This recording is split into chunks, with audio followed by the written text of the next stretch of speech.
Another day, another setback to the royal reputation. In the latest, Prince Andrew, member of the royal family, who has been accused of sexually abusing a minor 2 decades ago, is forced to give up his royal and military links. This comes just a day after his lawyers failed to convince a U.S. judge to dismiss a civil lawsuit. More in this next story.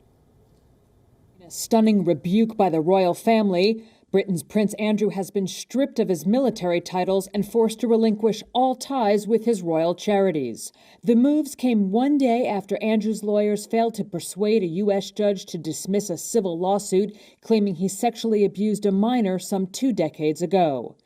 Andrew will also no longer use the title of His Royal Highness and will defend his case as a private citizen, according to a statement from Buckingham Palace Thursday. On Wednesday, a U.S. judge declined to dismiss a civil lawsuit in which Virginia Giuffre accuses Andrew of sexually abusing her when she was 17, while she was allegedly being trafficked for sexual purposes by late financier Jeffrey Epstein. Andrew has denied Giuffre's accusations, which include allegedly forcing her to have sex at a London home of former Epstein associate Ghislaine Maxwell, also a friend of Andrew's. A royal source said the decision over Andrew came after wide discussions among the royal family and that his military affiliations and patronages would be redistributed to other family members.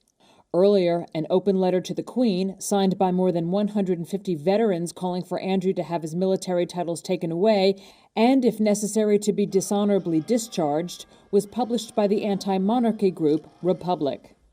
Andrew was forced to step down from public duties in 2019, with Buckingham Palace increasingly distancing itself from the prince, declining to comment and referring all questions to his lawyers. The conviction of Maxwell last month on sex trafficking for Epstein and other charges, together with his own case, had left his reputation in the British media in tatters. Andrew's case could go to trial by the fall if no settlement is reached beforehand. We are still on that. And what do Londoners think about this royal crisis? Many of them say he deserves it. Let's listen in.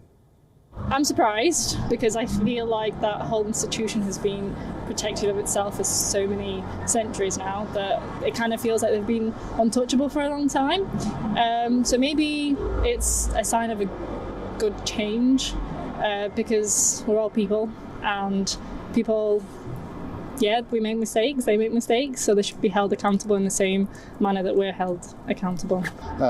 You can't say he didn't know who Epstein was when he chose him as a friend, so he deserves it to lose them. Ultimately, I think it's the right thing. I feel like if it's the things that came out about him, he should take responsibility. Personally, I think that, if there's any kind of guilt or there's any chance that he's done it, then maybe it's a good precautionary measure, and essentially until he's either proven his guilt or his innocence. I'm really happy that the royal family isn't defending him anymore and that he's a private citizen defending his own case. So I hope the justice will be served. WION is now available in your country. Download the app now and get all the news on the move.